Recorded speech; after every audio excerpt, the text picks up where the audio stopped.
அத்தியாயம் 1 வருத்தத்தில் அர்ஜுனன். ஸ்லோகம் 13. இதன் பிறகு சங்கு, மேளம், மிருதங்கம் போன்ற இசைக்கருவிகள் கௌரவப்படையில் ஒரே நேரத்தில் இசைக்கத் தொடங்கின. அவைகளின் ஒலி பயங்கரமாய் இருந்தன.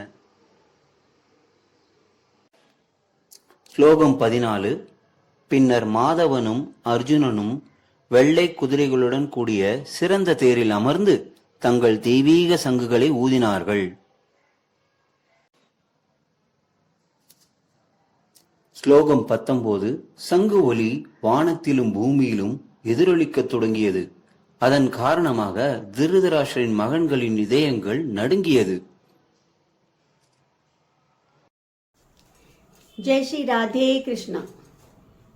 இன்னைக்கு என் குரு நிக்கில் குப்தாஜி அவர்கள் அப்புறம் பகவான் ஸ்ரீ கிருஷ்ணரோட ஆசீர்வாதத்தில் இன்னைக்கு நான் முதல் அத்தியாயம் ஸ்லோகத்தில் அர்ஜுனர் அந்த அத்தியாயத்தில் முதல் அத்தியாயத்தில் நம்ம ஆல்ரெடி ஸ்லோகம் 2:10 பார்த்துருக்கோம்.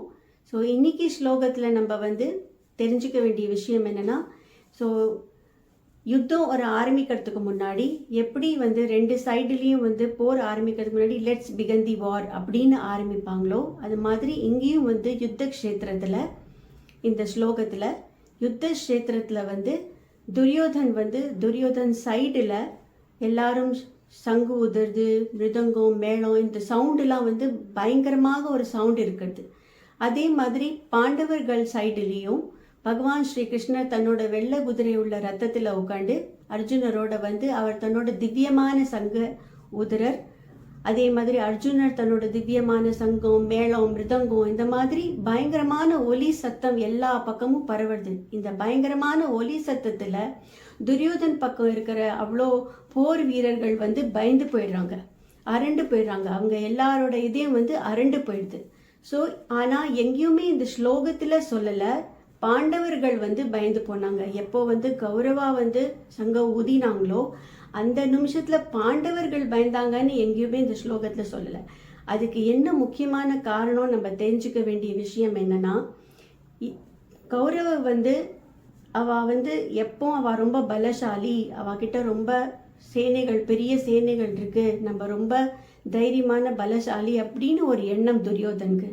இதுக்கு முன்னாடி வீடியோவில் நீங்கள் பார்த்துருப்பேன், துரியோதன் ஒரு அகங்காரி, ஒரு நாஸ்திகமான கேரக்டரை ரிப்ரசன்ட் பண்ணுறார். அவர் நினச்சிக்கிறார் அவர் தான் இந்த யுத்தத்தையே ஜெயிக்க போகிறார்னு. ஆனால் என்ன நினச்சிட்டாலும் அவருக்குள்ள அந்த ஒரு பயம், ஒரு ஃபியரில் இருக்கவே இருக்கு.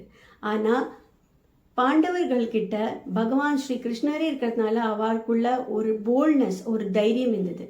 அதுக்கு காரணம் என்னென்னா, நம்ம எப்போ பகவானை நோக்கி பகவானை சரணாகத்தியாக இருந்து பகவானை நினச்சின்னு நம்ம கடமைகளை செய்கிறோமோ நம்மக்குள்ள அந்த தைரியம், அந்த போல்ட்னஸ் வருது. ஆனால் எப்போ நம்ம பகவானை நோக்கி இல்லையோ, பகவானை சரணாகத்தியாக இல்லையோ, அந்த கடமைகளை பகவானை சமர்ப்பித்து செய்யலையோ, அப்போ நம்ம வெளியிலேருந்து ரொம்ப தைரியமாக இருக்கிற மாதிரி காமிப்போம். ஆனால் உள்ளுக்குள்ளே நம்மக்குள்ள அந்த ஃபியர்னஸ் இருக்கவே இருக்கும். அந்த மாதிரி தான் இந்த சம்சாரத்தில் உள்ளே இருக்கிற நம்ம மாதிரி சிம்பிள் மனுஷாக்குள்ளேயும் அந்த மாதிரி தான் இருக்குது. நம்ம வெளியிலேருந்து ரொம்ப தைரியமாக இருக்கிற மாதிரி நினச்சிட்டு இருக்கோம். ஆனால் நம்ம எப்போ பகவானை நோக்கி இல்லைன்னா நம்மக்குள்ள ஒரு ஃபியர் இருந்துகிட்டே இருக்குது. லைக் நம்ம பையன் வாழ்க்கை என்னாகும், பொண்ணு வாழ்க்கை என்னாகும், நம்மளோட மணி ப்ராப்பர்ட்டிலாம் யார் பார்த்துப்பா, இந்த மாதிரி நிறையா ஒரு சம்சாரம் உள்ள விஷயங்கள்லாம் நம்ம மைண்டில் ஓடுறது. அந்த நினச்சி அதை ஒரு பயமும் நமக்குள்ளே இருக்குது, ஒரு ஃபியர் இருந்துகிட்டே இருக்குது. இந்த ஃபியர்லாம் இருக்கக்கூடாது. நம்ம தைரியமாக நம்ம வாழ்க்கையை வாழணும், நம்பிக்கையோட வாழ்க்கையை வாழணும்னா நம்ம பகவானை சரணாகத்தி அடைஞ்சி அவரை நினச்சிட்டு நம்ம கடமைகளை செய்யணும், அவரை நினச்சிட்டு தன்னோட எல்லா டியூட்டிஸையும் பண்ணணும். ஸோ இந்த மாதிரி நல்ல அழகான லேர்னிங்ஸு நம்ம பகவத்கீதையில் நிறையா கற்றுக்க வேண்டிய விஷயங்கள்லாம் இருக்குது. ஒன்றும் வரப்போகிற வீடியோஸில் உங்கள்கிட்ட கண்டிப்பாக சந்திக்கிறேன். ஜெய் ஸ்ரீ ராதே கிருஷ்ணா.